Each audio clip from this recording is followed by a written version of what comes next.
Madam Speaker, the President of the United States.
Thank you very much, Madam Speaker, Mr. Vice President, members of Congress, the First Lady of the United States,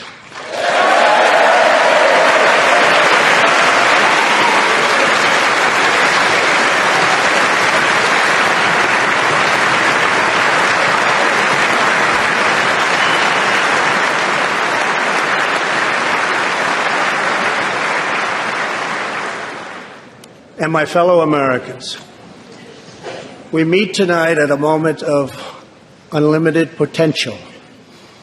As we begin a new Congress, I stand here ready to work with you to achieve historic breakthroughs for all Americans.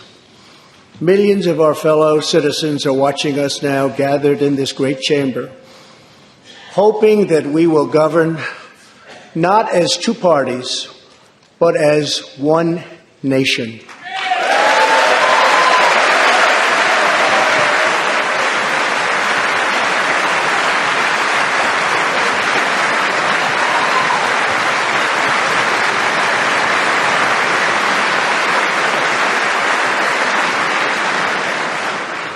The agenda I will lay out this evening is not a Republican agenda or a Democrat agenda. It's the agenda of the American people. Many of us have campaigned on the same core promises: to defend American jobs and demand fair trade for American workers, to rebuild and revitalize our nation's infrastructure, to reduce the price of health care and prescription drugs, to create an immigration system that is safe, lawful, modern, and secure, and to pursue a foreign policy that puts America's interest first. There is a new opportunity in American politics if only we have the courage together to seize it.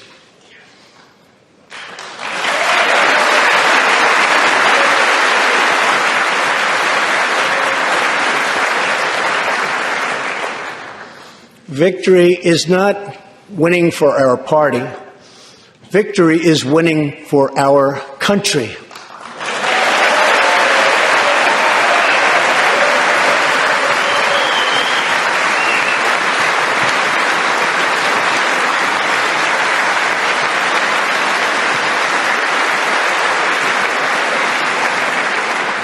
This year, America will recognize two important anniversaries that show us the majesty of America's mission and the power of American pride. In June, we mark 75 years since the start of what General Dwight D. Eisenhower called the Great Crusade, the Allied liberation of Europe in World War II.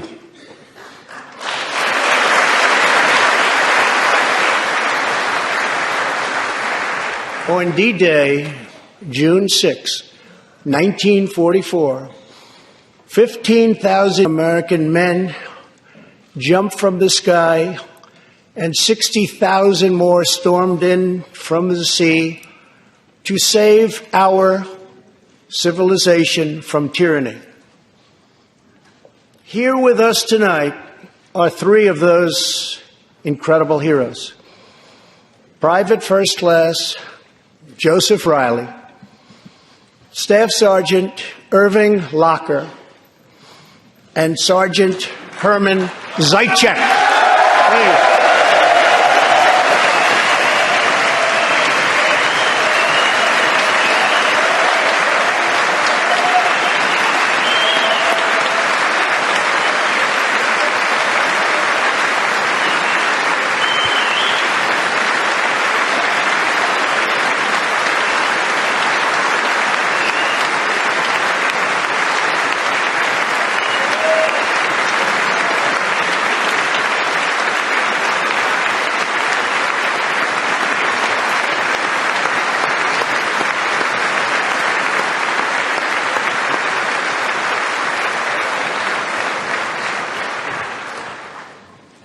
Gentlemen, we salute you.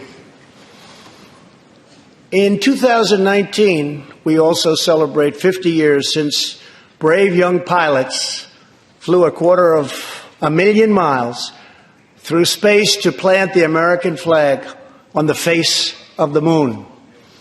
Half a century later, we are joined by one of the Apollo 11 astronauts who planted that flag, Buzz Aldrin.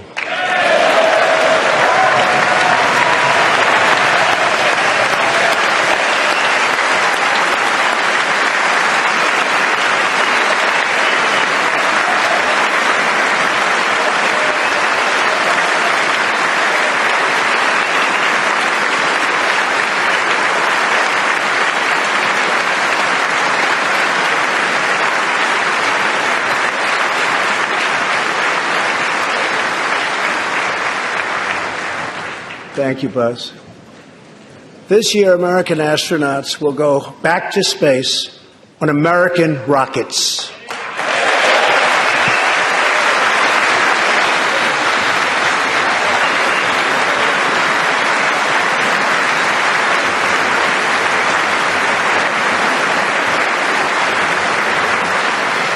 In the 20th century, America saved freedom, transformed science, redefined the middle class, and when you get down to it, there's nothing anywhere in the world that can compete with America.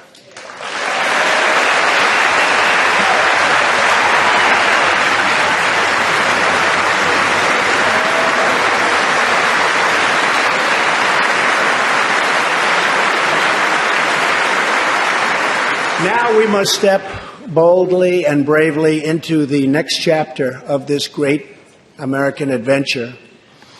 And we must create a new standard of living for the 21st century. An amazing quality of life for all of our citizens is within reach.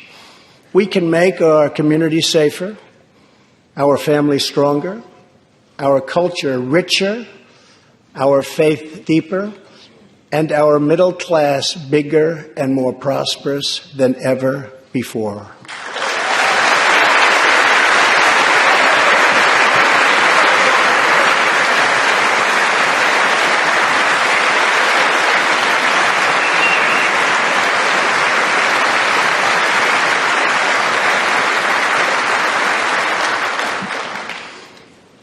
But we must reject the politics of revenge, resistance, and retribution, and embrace the boundless potential of cooperation, compromise, and the common good.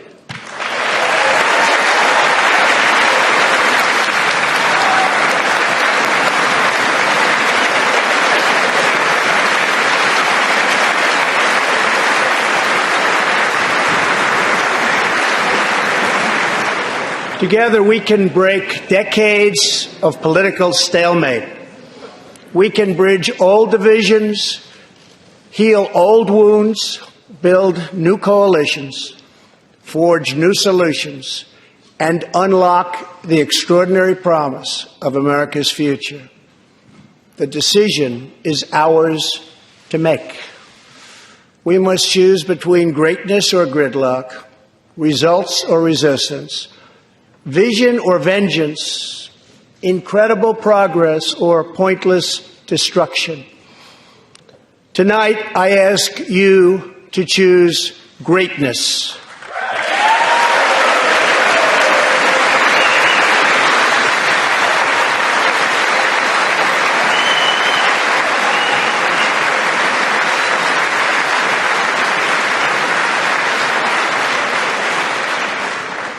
Over the last 2 years, my administration has moved with urgency and historic speed to confront problems neglected by leaders of both parties over many decades.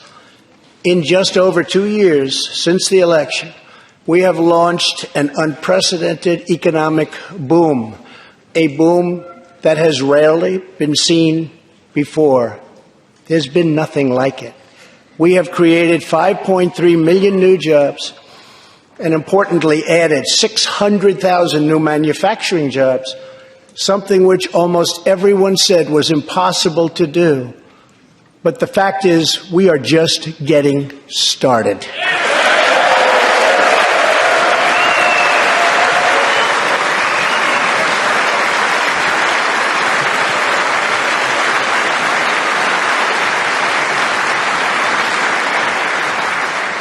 Wages are rising at the fastest pace in decades and growing for blue-collar workers who I promised to fight for. They're growing faster than anyone else thought possible.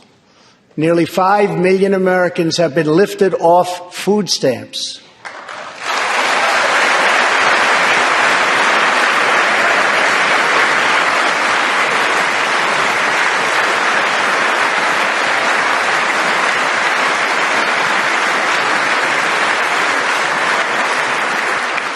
The U.S. economy is growing almost twice as fast today as when I took office, and we are considered far and away the hottest economy anywhere in the world, not even close.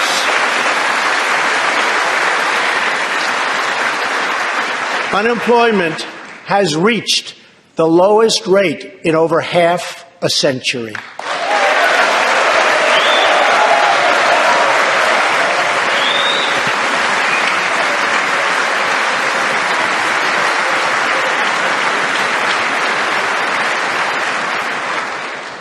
African American, Hispanic American, and Asian American unemployment have all reached their lowest levels ever recorded.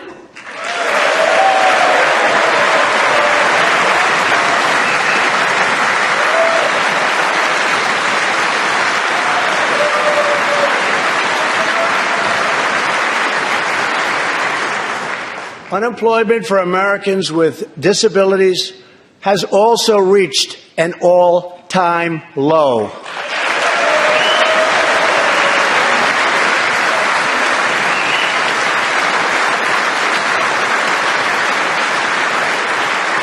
More people are working now than at any time in the history of our country. 157 million people at work.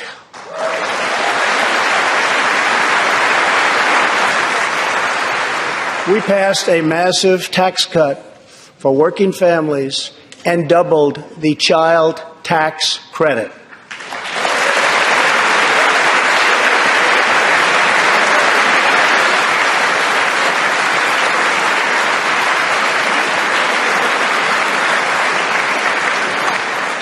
We virtually ended the estate tax, or death tax, as it is often called, on small businesses, for ranches, and also for family farms.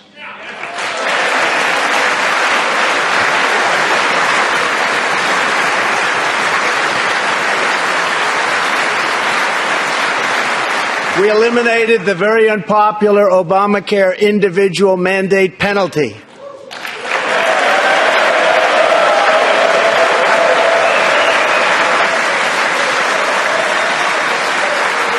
And to give critically ill patients access to life-saving cures, we passed, very importantly, Right to Try.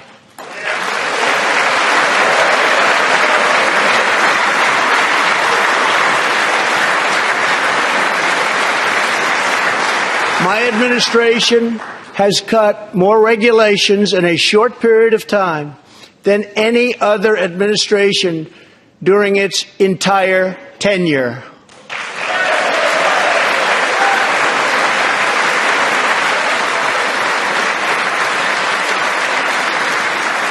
Companies are coming back to our country in large numbers, thanks to our historic reductions in taxes and regulations.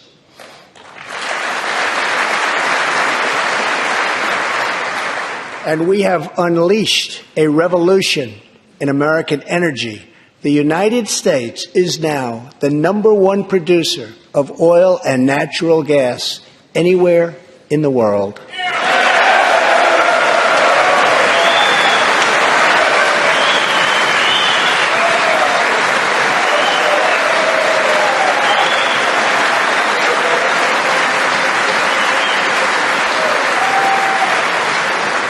And now, for the first time in 65 years, we are a net exporter of energy.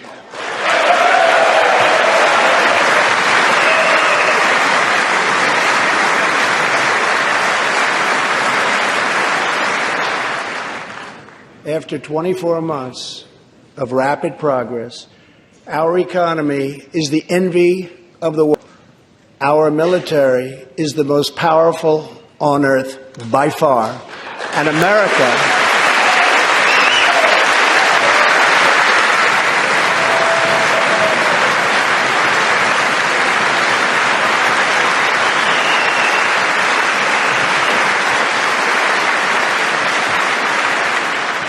America is again winning each and every day.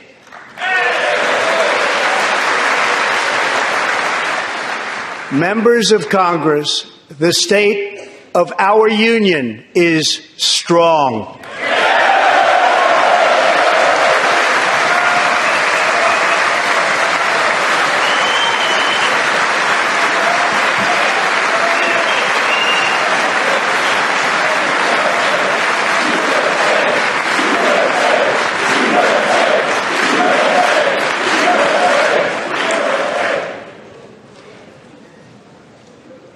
That sounds so good. Our country is vibrant and our economy is thriving like never before. On Friday, it was announced that we added another 304,000 jobs last month alone, almost double the number expected.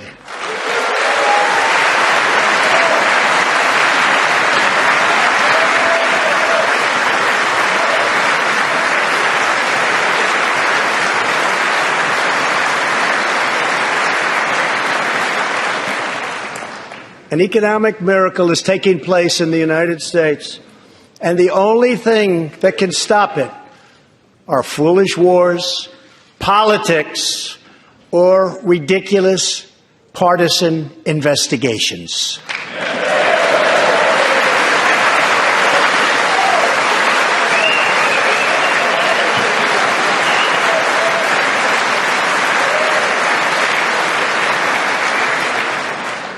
If there is going to be peace and legislation, there cannot be war and investigation.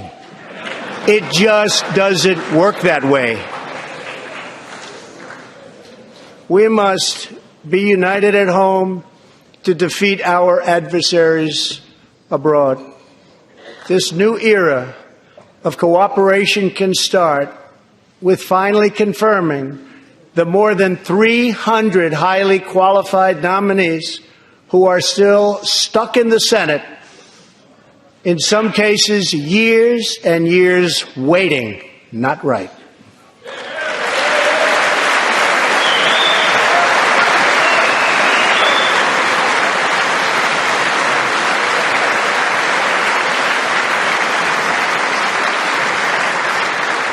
The Senate has failed to act on these nominations, which is unfair to the nominees and very unfair to our country. Now is the time for bipartisan action. Believe it or not, we have already proven that that's possible. In the last Congress, both parties came together to pass unprecedented legislation to confront the opioid crisis, a sweeping new farm bill, historic VA reforms, and after 4 decades of rejection, we passed VA accountability so that we can finally terminate those who mistreat our wonderful veterans.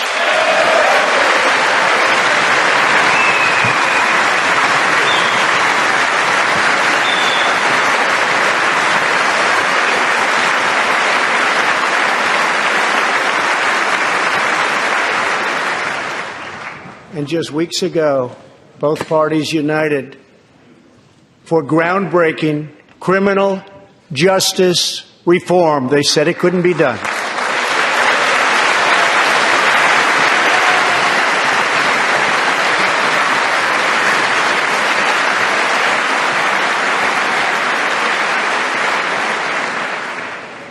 Last year, I heard through friends the story of Alice Johnson.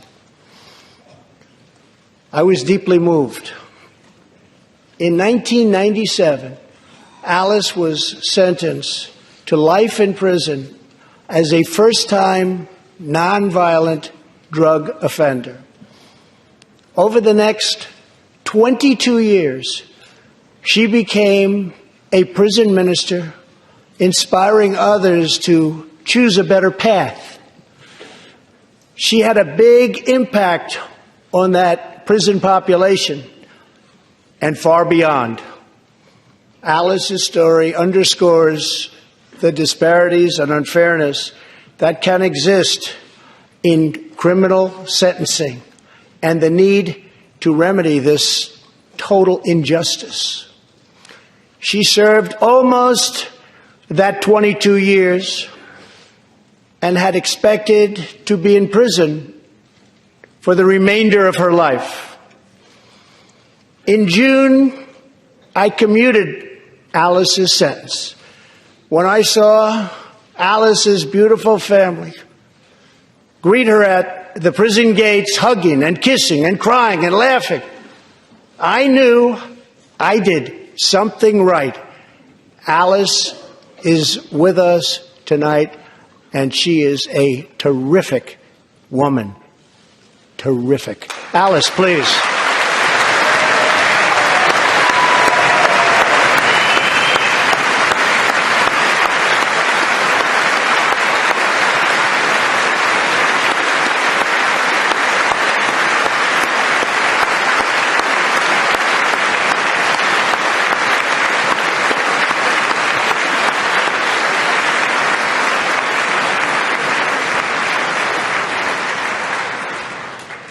Alice, thank you for reminding us that we always have the power to shape our own destiny. Thank you very much, Alice. Thank you very much.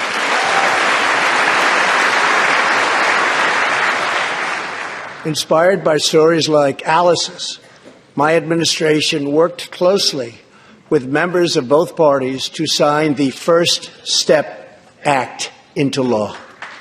Big deal. It's a big deal.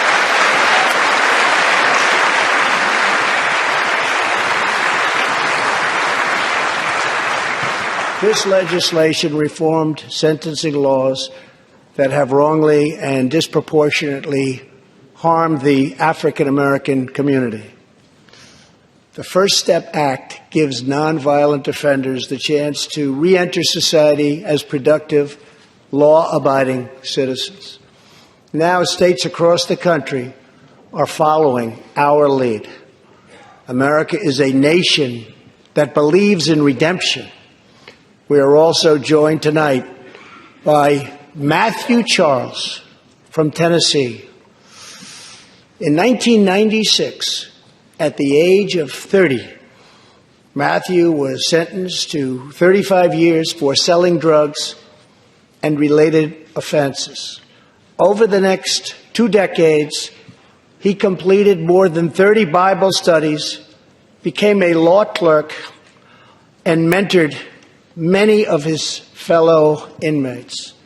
Now Matthew is the very first person to be released from prison under the First Step Act.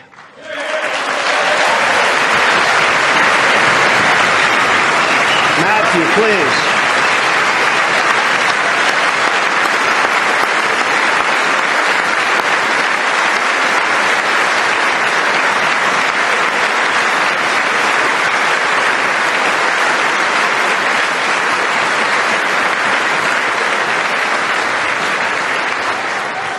Thank you, Matthew.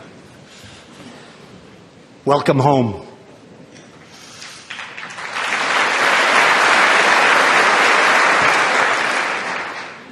Now, Republicans and Democrats must join forces again to confront an urgent national crisis. Congress has 10 days left to pass a bill that will fund our government, protect our homeland, and secure our very dangerous southern border. Now is the time for Congress to show the world that America is committed to ending illegal immigration and putting the ruthless coyotes, cartels, drug dealers, and human traffickers out of business.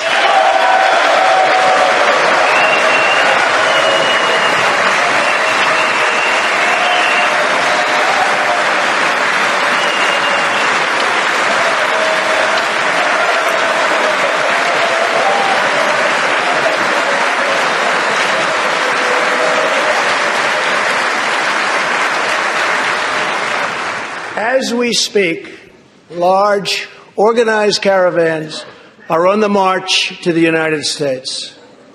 We have just heard that Mexican cities, in order to remove the illegal immigrants from their communities, are getting trucks and buses to bring them up to our country in areas where there is little border protection. I have ordered another 3,750 troops to our southern border to prepare for this tremendous onslaught. This is a moral issue. The lawless state of our southern border is a threat to the safety, security, and financial well-being of all America. We have a moral duty to create an immigration system that protects the lives and jobs of our citizens. This includes our obligation to the millions of immigrants living here today who followed the rules and respected our laws. Legal immigrants enrich our nation and strengthen our society in countless ways.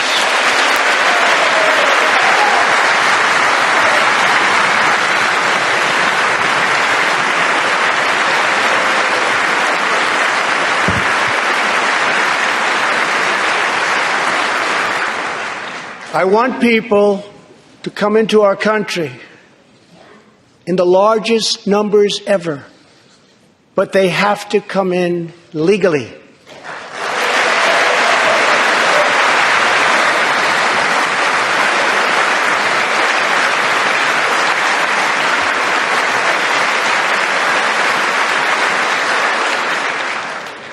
Tonight I am asking you to defend our very dangerous southern border out of love and devotion to our fellow citizens and to our country.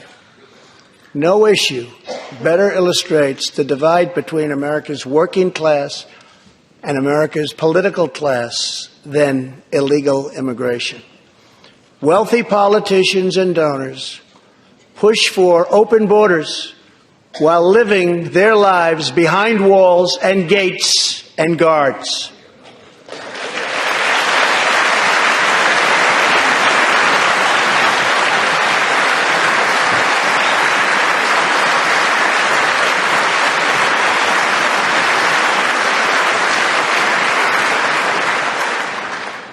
Meanwhile, working-class Americans are left to pay the price for mass illegal immigration. Reduced jobs, lower wages, overburdened schools, hospitals that are so crowded you can't get in, increased crime, and a depleted social safety net. Tolerance for illegal immigration is not compassionate. It is actually very cruel.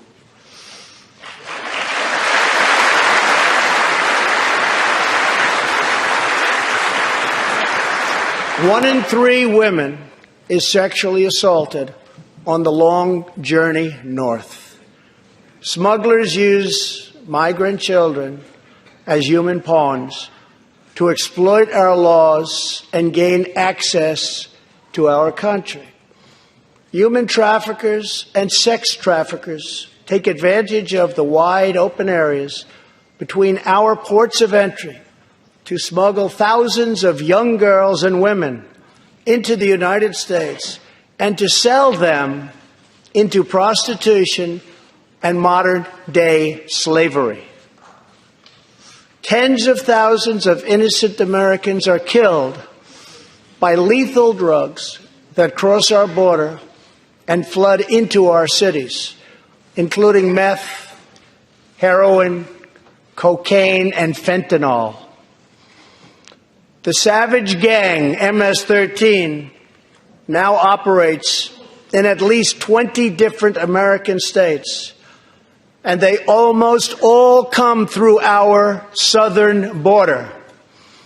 Just yesterday, an MS-13 gang member was taken into custody for a fatal shooting on a subway platform in New York City. We are removing these gang members by the thousands. But until we secure our border, they're going to keep streaming right back in. Year after year, countless Americans are murdered by criminal, illegal aliens. I've gotten to know many wonderful angel moms and dads and families. No one should ever have to suffer the horrible heartache that they have had to endure. Here tonight is Deborah Bissell. Just 3 weeks ago, Deborah's parents, Gerald and Sharon, were burglarized and shot to death in their Reno, Nevada home by an illegal alien. They were in their 80s and are survived by 4 children, 11 grandchildren, and 20 great-grandchildren. Also here tonight are Gerald and Sharon's granddaughter, Heather, and great-granddaughter, Madison. To Deborah, Heather, Madison, please stand. Few can understand your pain. Thank you, and thank you for being here. Thank you very much.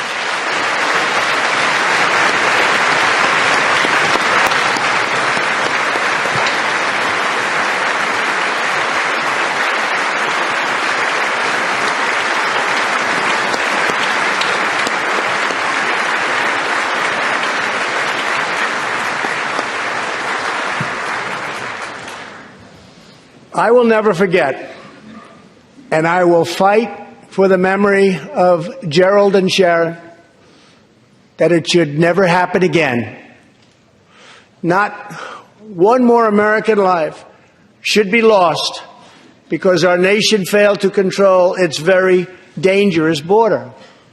In the last 2 years, our brave ICE officers made 266,000 arrests of criminal aliens, including those charged or convicted of nearly 100,000 assaults, 30,000 sex crimes, and 4,000 killings or murders. We are joined tonight by one of those law enforcement heroes, ICE Special Agent Elvin Hernandez. When Elvin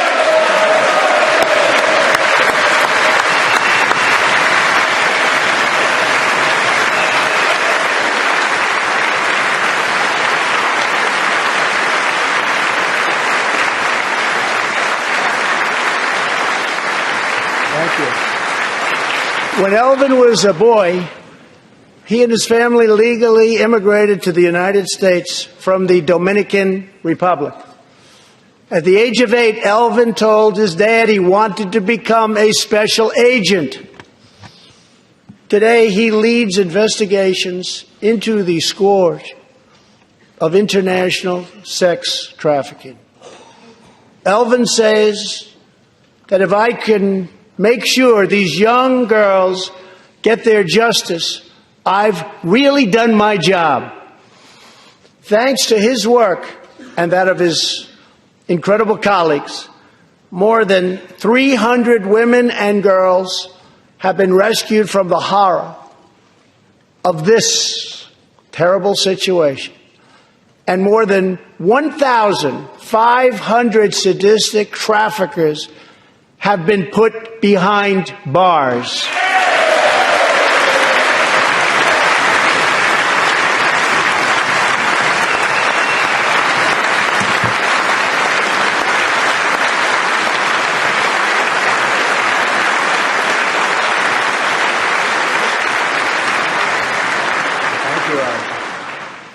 We will always support the brave men and women of law enforcement. And I pledge to you tonight that I will never abolish our heroes from ICE. Thank you.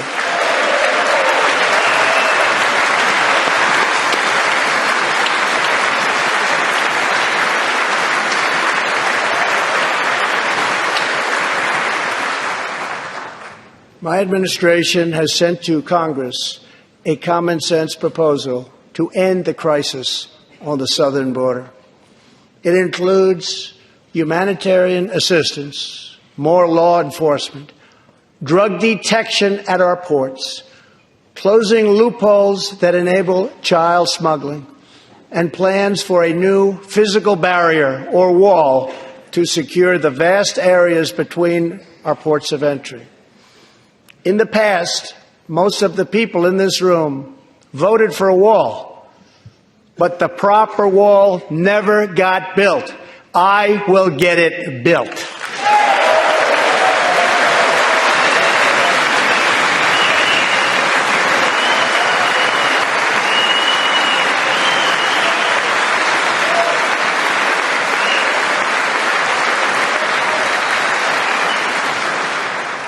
This is a smart, strategic, see-through steel barrier, not just a simple concrete wall.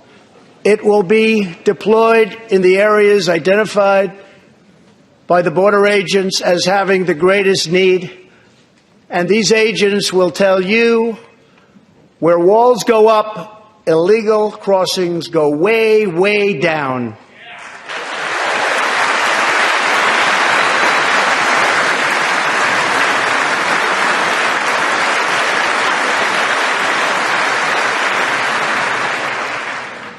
San Diego used to have the most illegal border crossings in our country.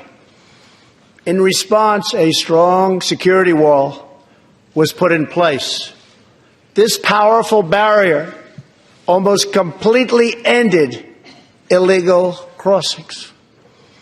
The border city of El Paso, Texas, used to have extremely high rates of violent crime, one of the highest in the entire country, and considered one of our nation's most dangerous cities. Now, immediately upon its building, with a powerful barrier in place, El Paso is one of the safest cities in our country.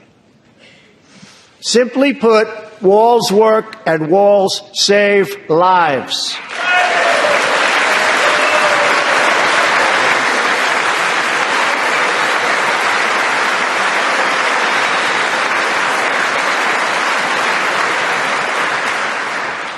So let's work together, compromise, and reach a deal that will truly make America safe. As we work to defend our people's safety, we must also ensure our economic resurgence continues at a rapid pace. No one has benefited more from a thriving economy than women, who have filled 58% of the newly created jobs last year.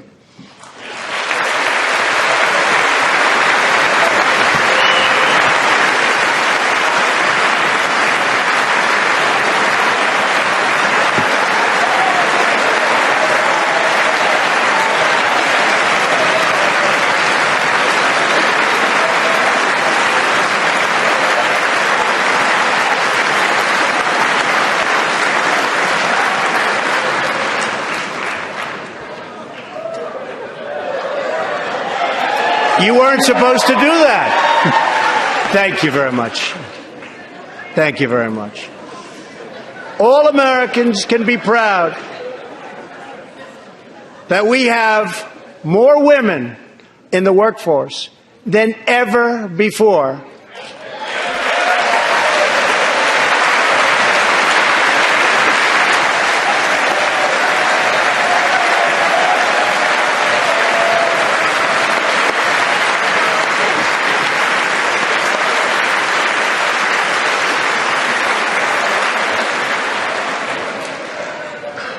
Don't sit yet. You're going to like this. And exactly 1 century after Congress passed the constitutional amendment giving women the right to vote, we also have more women serving in Congress than at any time before.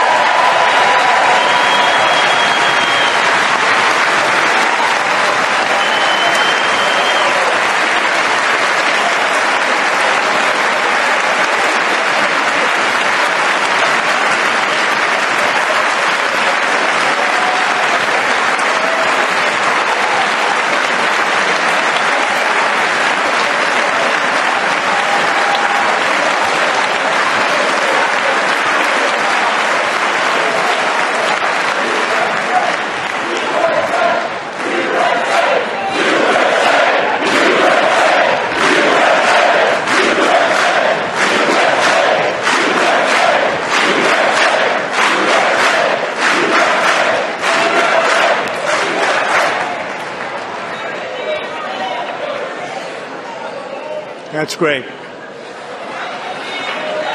Very great. And congratulations. That's great. As part of our commitment to improving opportunity for women everywhere, this Thursday, we are launching the first ever government-wide initiative focused on economic empowerment for women in developing countries. To build on,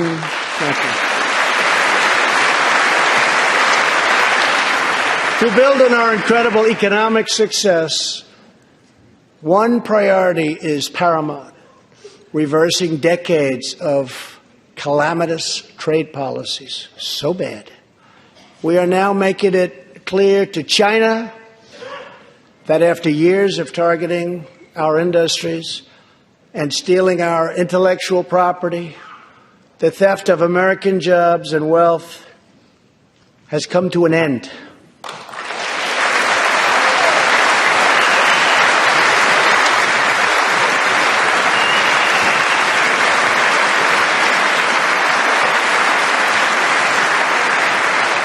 Therefore, we recently imposed tariffs on $250 billion of Chinese goods, and now our Treasury is receiving billions and billions of dollars. But I don't blame China for taking advantage of us. I blame our leaders and representatives for allowing this travesty to happen. I have great respect for President Xi, and we are now working on a new trade deal with China. But it must include real structural change to end unfair trade practices, reduce our chronic trade deficit, and protect American jobs.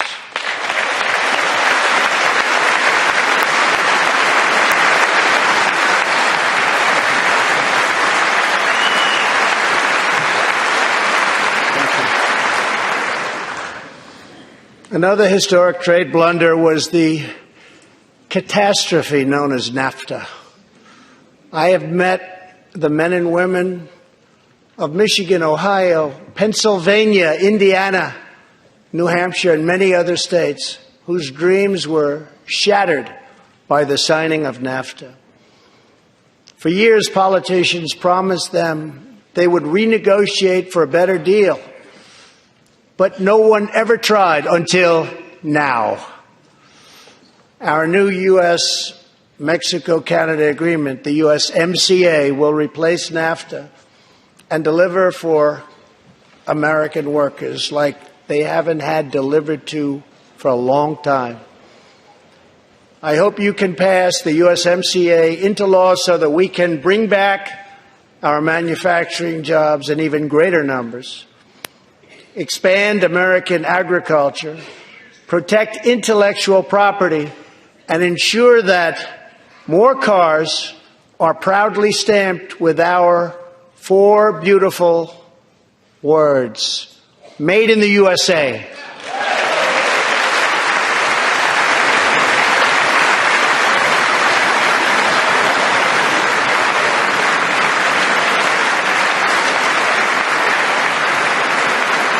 Tonight, I am also asking you to pass the United States Reciprocal Trade Act so that if another country places an unfair tariff on an American product, we can charge them the exact same tariff on the exact same product that they sell to us.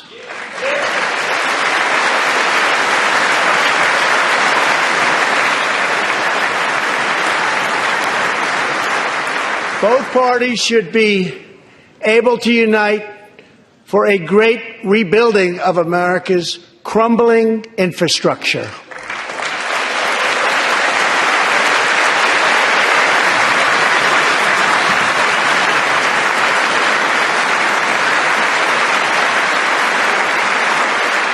I know that Congress is eager to pass an infrastructure bill, and I am eager to work with you on legislation to deliver new and important infrastructure investment, including investments in the cutting-edge industries of the future. This is not an option. This is a necessity. The next major priority for me and for all of us should be to lower the cost of health care and prescription drugs and to protect patients with pre-existing conditions.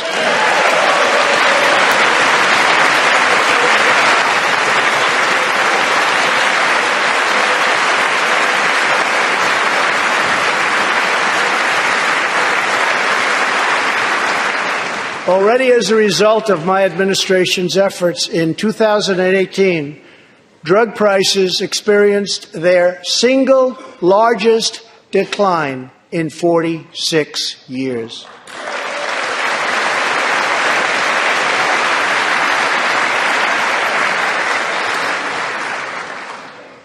But we must do more. It's unacceptable that Americans pay vastly more than people in other countries for the exact same drugs, often made in the exact same place. This is wrong. This is unfair.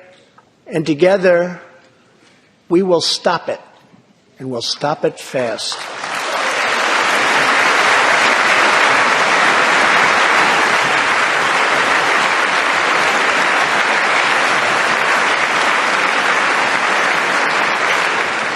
I am asking Congress to pass legislation that finally takes on the problem of global freeloading and delivers fairness and price transparency for American patients, finally.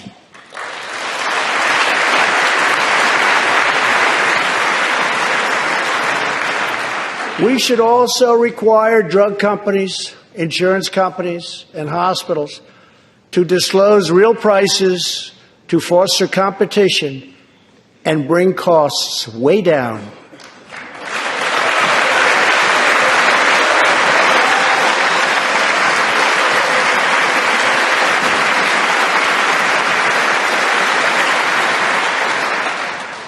No force in history has done more to advance the human condition than American freedom. In recent years,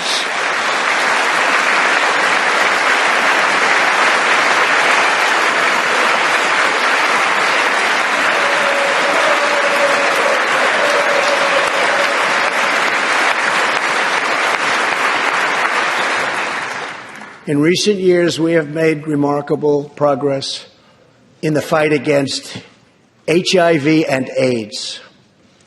Scientific breakthroughs have brought a once distant dream within reach. My budget will ask Democrats and Republicans to make the needed commitment to eliminate the HIV epidemic in the United States within 10 years. We have made incredible strides, incredible.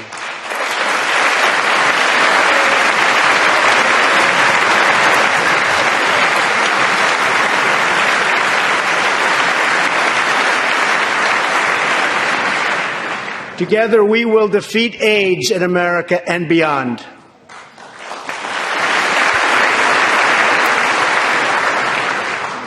Tonight, I am also asking you to join me in another fight that all Americans can get behind, the fight against childhood cancer.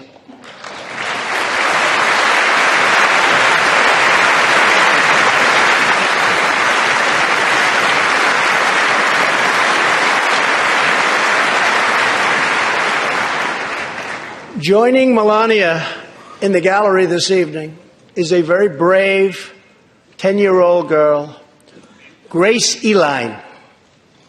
Every birthday,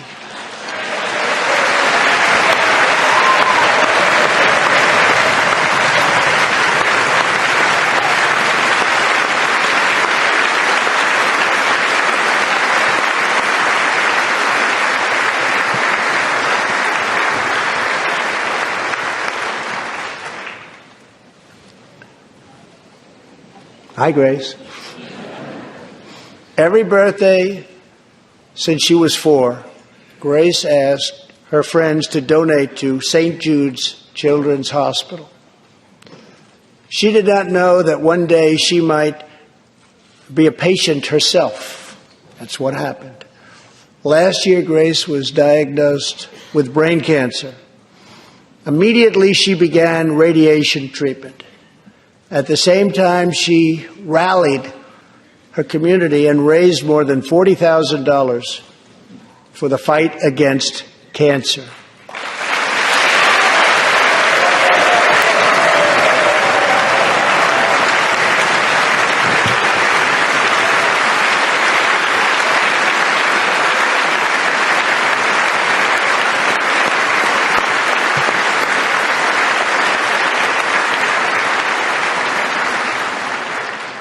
When Grace completed treatment last fall, her doctors and nurses cheered. They loved her. They still love her. With tears in their eyes as she hung up a poster that read, "Last day of chemo."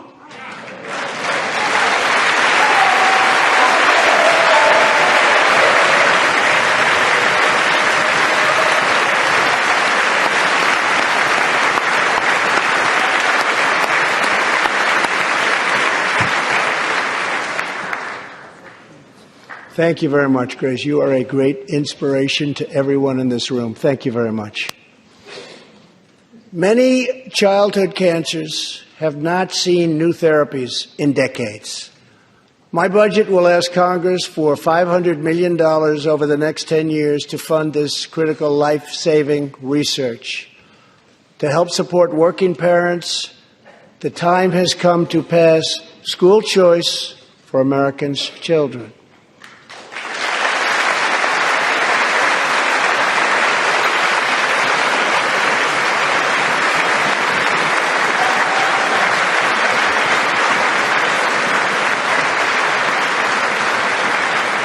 I am also proud to be the first president to include in my budget a plan for nationwide paid family leave so that every new parent has the chance to bond with their newborn child.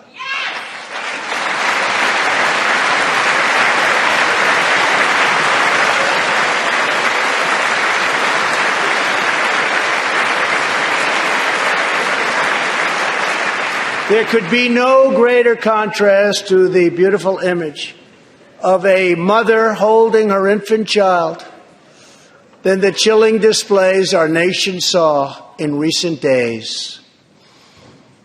Lawmakers in New York cheered with delight upon the passage of legislation that would allow a baby to be ripped from the mother's womb moments from birth.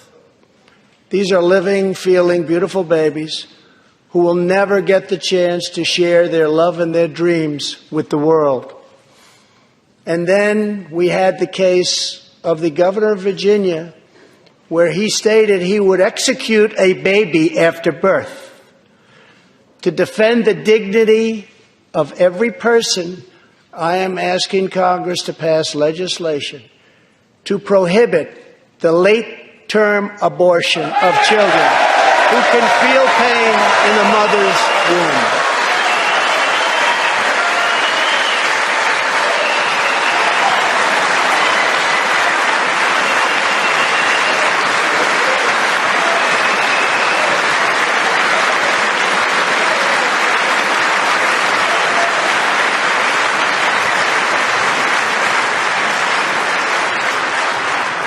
Let us work together to build a culture that cherishes innocent life.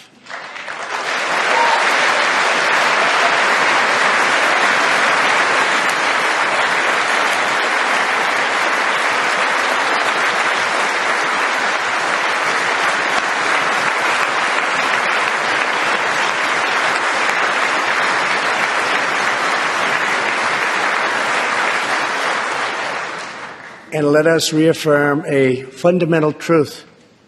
All children, born and unborn, are made in the holy image of God. The final part of my agenda is to protect American security. Over the last 2 years, we have begun to fully rebuild the United States military with $700 billion last year and $716 billion this year. We are also getting other nations to pay their fair share. Finally.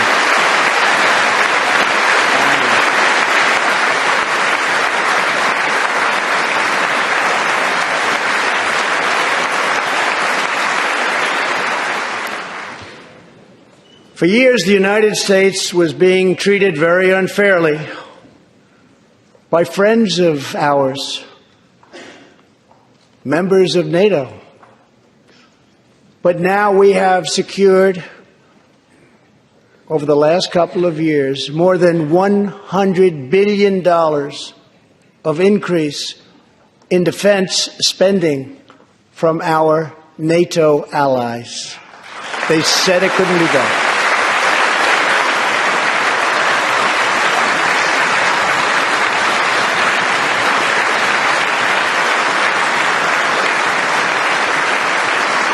As part of our military buildup, the United States is developing a state-of-the-art missile defense system. Under my administration, we will never apologize for advancing America's interests. For example, decades ago, the United States entered into a treaty with Russia in which we agreed to limit and reduce our missile capability.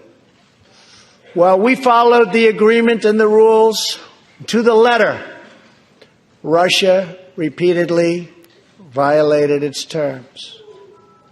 It's been going on for many years.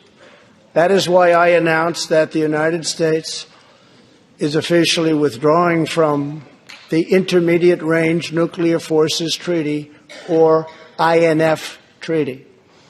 Perhaps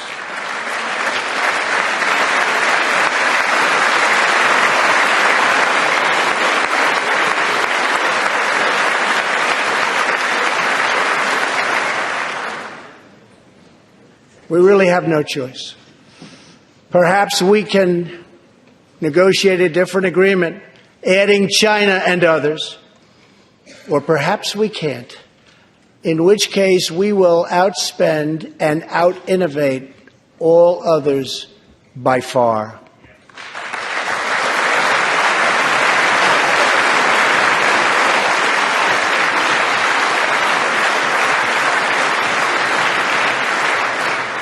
As part of a bold new diplomacy, we continue our historic push for peace on the Korean Peninsula. Our hostages have come home.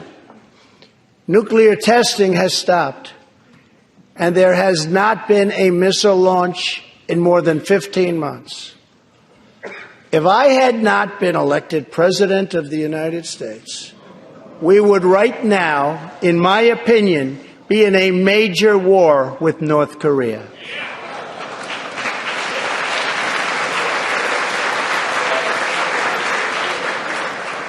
Much work remains to be done, but my relationship with Kim Jong-un is a good one.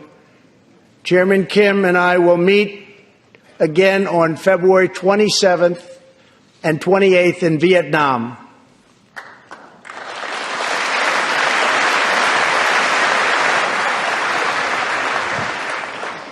Two weeks ago, the United States officially recognized the legitimate government of Venezuela and its new president, Juan Guaido.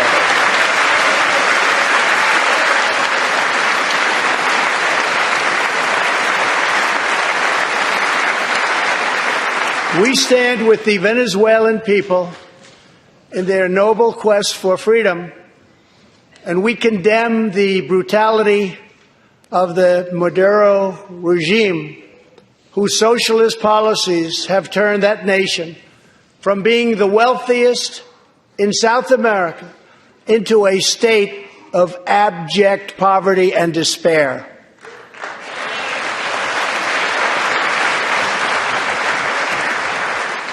Here in the United States, We are alarmed by the new calls to adopt socialism in our country.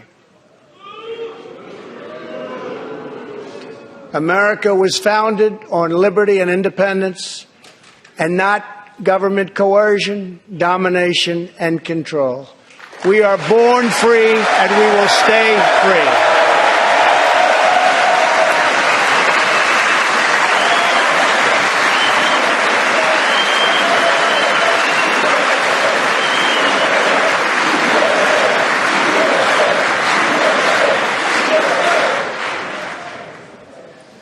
Tonight, we renew our resolve that America will never be a socialist country.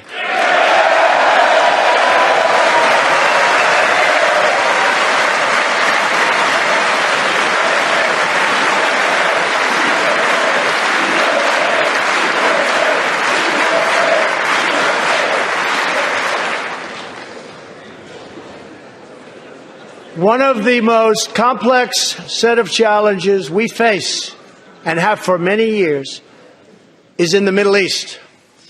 Our approach is based on principled realism, not discredited theories that have failed for decades to yield progress.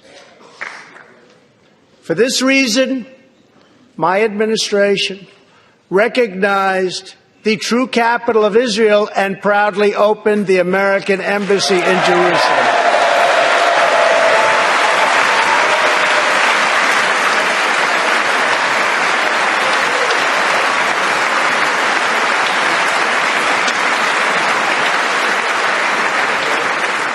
Our brave troops have now been fighting in the Middle East for almost 19 years. In Afghanistan and Iraq, nearly 7,000 American heroes have given their lives.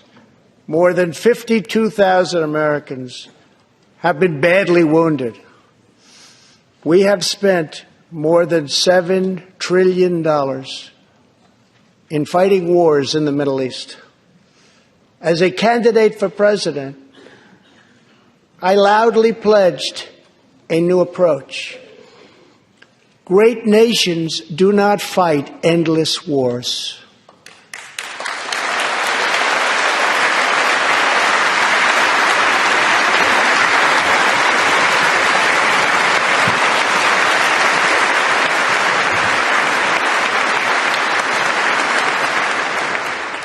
When I took office, ISIS controlled more than 20,000 square miles in Iraq and Syria just 2 years ago. Today, we have liberated virtually all of the territory from the grip of these bloodthirsty monsters. Now, as we work with our allies to destroy the remnants of ISIS, it is time to give our brave warriors in Syria a warm welcome home. I have also accelerated our negotiations to reach, if possible, a political settlement in Afghanistan. The opposing side is also very happy to be negotiating. Our troops have fought with unmatched valor, and thanks to their bravery, we are now able to pursue a possible political solution to this long and bloody conflict.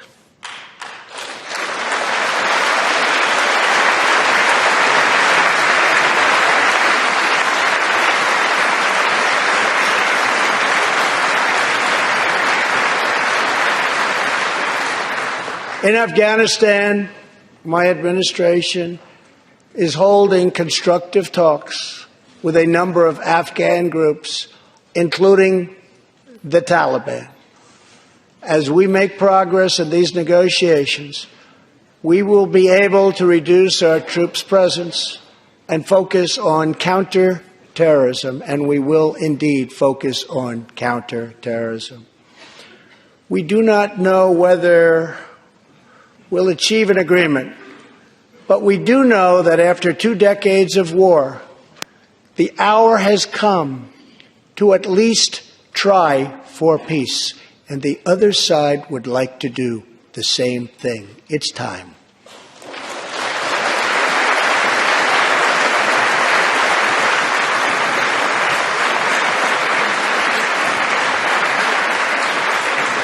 Above all, friend and foe alike must never doubt this nation's power and will to defend our people.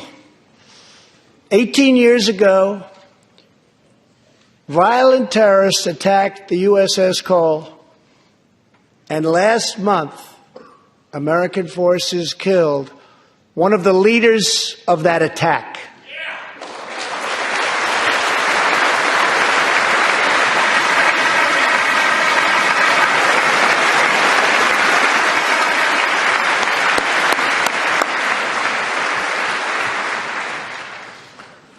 We are honored to be joined tonight by Tom Wibberley, whose son, Navy seaman Craig Wibberley, was one of the 17 sailors we tragically lost. Tom, we vow to always remember the heroes of the USS Cole. Thank you, Tom.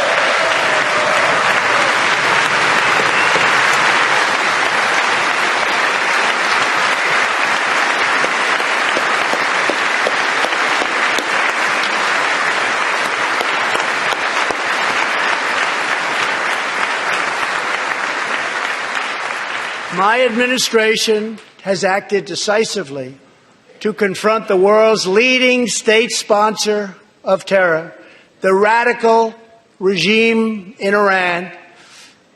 It is a radical regime. They do bad, bad things. To ensure this corrupt dictatorship never acquires nuclear weapons, I withdrew the United States from the disastrous Iran nuclear deal.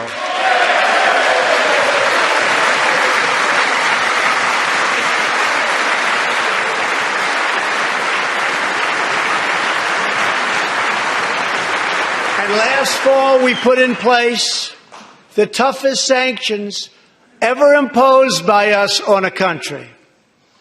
We will not avert our eyes from a regime that chants death to America and threatens genocide against the Jewish people.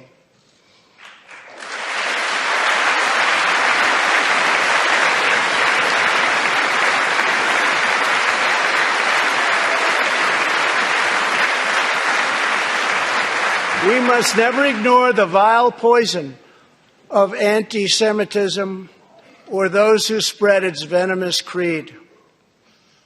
With one voice, we must confront this hatred anywhere and everywhere it occurs. Just months ago, 11 Jewish Americans were viciously murdered in an anti-Semitic attack on the Tree of Life Synagogue in Pittsburgh. SWAT officer Timothy Matson raced into the gunfire and was shot 7 times chasing down the killer, and he was very successful. Timothy has just had his 12th surgery, and he's going in for many more. But he made the trip to be here with us tonight. Officer Matson, please.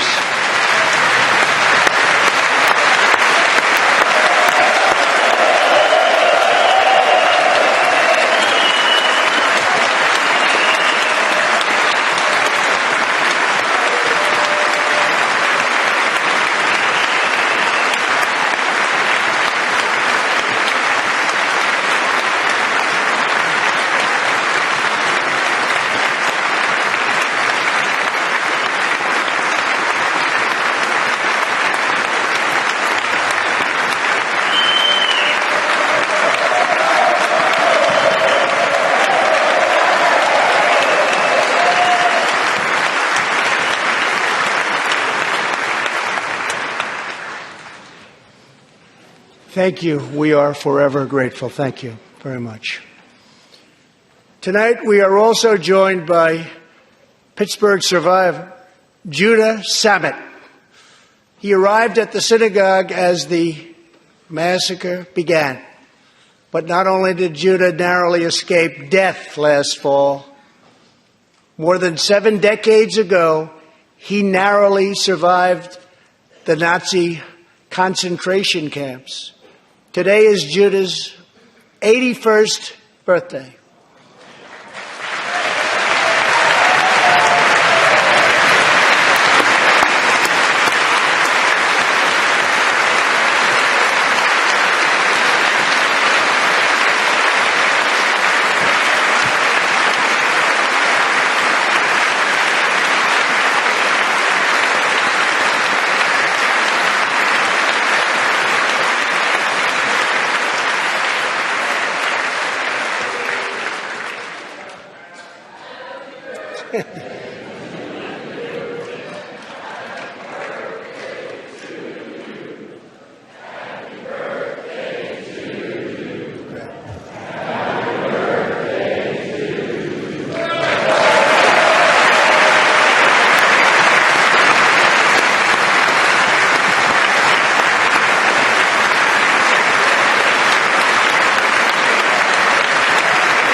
They wouldn't do that for me, Judah.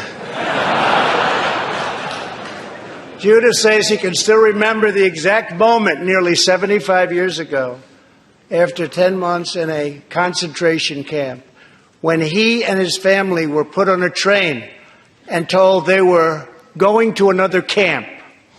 Suddenly, the train screeched to a very strong halt.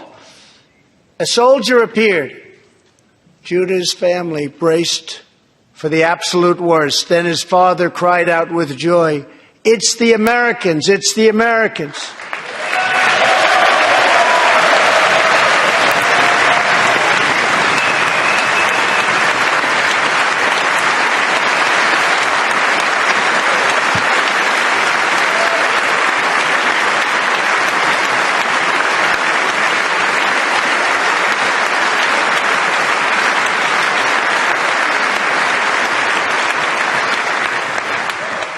Thank you.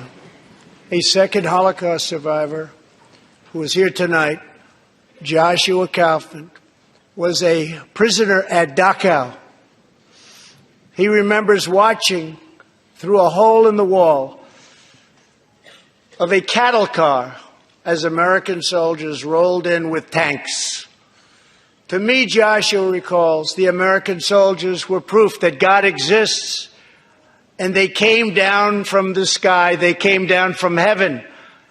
I began this evening by honoring 3 soldiers who fought on D-Day in the Second World War. One of them was Herman Zaitchik. But there is more to Herman's story. A year after he stormed the beaches of Normandy, Herman was one of the American soldiers who helped liberate Dachau.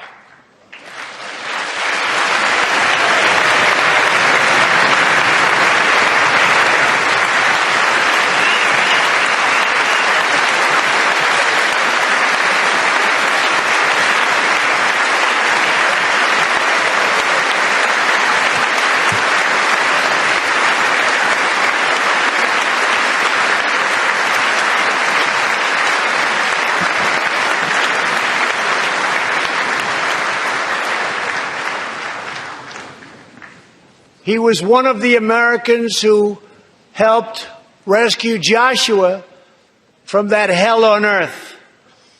Almost 75 years later, Herman and Joshua are both together in the gallery tonight, seated side by side, here in the home of American freedom. Herman and Joshua, your presence this evening is very much appreciated. Thank you very much.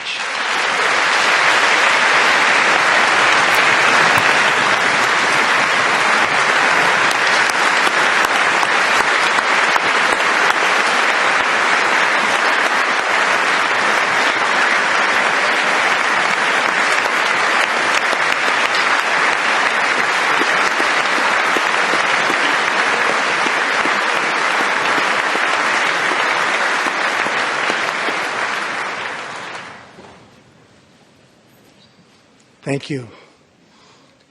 When American soldiers set out beneath the dark skies over the English Channel in the early hours of D-Day 1944, they were just young men of 18 and 19 hurtling on fragile landing craft toward the most momentous battle in the history of war. They did not know if they would survive the hour. They did not know if they would grow old. But they knew that America had to prevail. Their cause was this nation and generations yet unborn.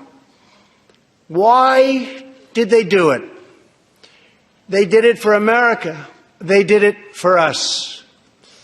Everything that has come since our triumph over communism, our giant leaps of science and discovery, our unrivaled progress towards equality and justice, all of it is possible thanks to the blood and tears and courage and vision of the Americans who came before.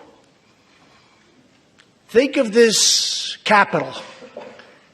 Think of this very chamber where lawmakers before you voted to end slavery, to build the railroads and the highways and defeat fascism, to secure civil rights and to face down evil empires. Here tonight, we have legislators from across this magnificent republic. You have come from the rocky shores of Maine and the volcanic peaks of Hawaii, from the snowy woods of Wisconsin and the red deserts of Arizona, from the green farms of Kentucky and the golden beaches of California. Together we represent the most extraordinary nation in all of history. What will we do with this moment? How will we be remembered? I ask the men and women of this Congress, look at the opportunities before us. Our most thrilling achievements are still ahead. Our most exciting journeys still await. Our biggest victories are still to come. We have not yet begun to dream. We must choose whether we are defined by our differences or whether we dare to transcend them. We must choose whether we squander our great inheritance or whether we proudly declare that we are Americans. We do the incredible. We defy the impossible. We conquer the unknown. This is the time to reignite the American imagination. This is the time to search for the tallest summit and set our sights on the brightest star. This is the time to rekindle the bonds of love and loyalty and memory that link us together as citizens, as neighbors, as patriots. This is our future, our fate, and our choice to make. I am asking you to choose greatness. No matter the trials we face, no matter the challenges to come, we must go forward together. We must keep America first in our hearts. We must keep freedom alive in our souls. And we must always keep faith in America's destiny. That one nation, under God, must be the hope and the promise and the light and the glory among all the nations of the world. Thank you, God bless you, and God bless America. Thank you very much.